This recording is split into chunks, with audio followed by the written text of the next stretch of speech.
Hey, hello, my name is Dave. I'm trying to get your WordPress my WordPress plugin going. Um, I thought I had everything good, but this is the error I get when I do your little API test.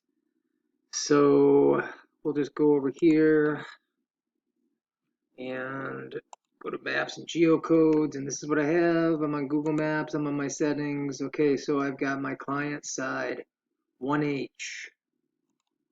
Okay, so that's going to be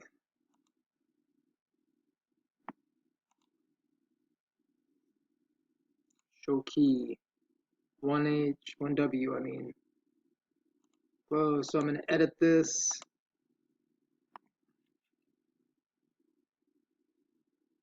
So here we have my geo IP. I have this. I just chose all of these. I don't know. I'm not sure. And then I save.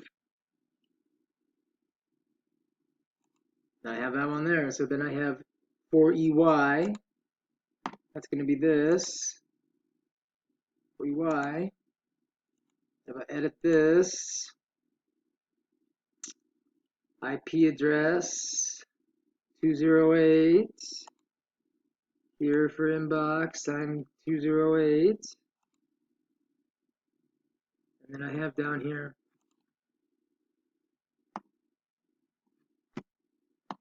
and then I've pasted that here.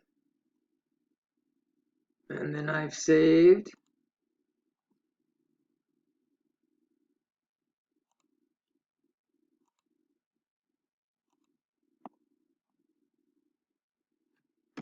And I'm stuck. I'm not sure what to do.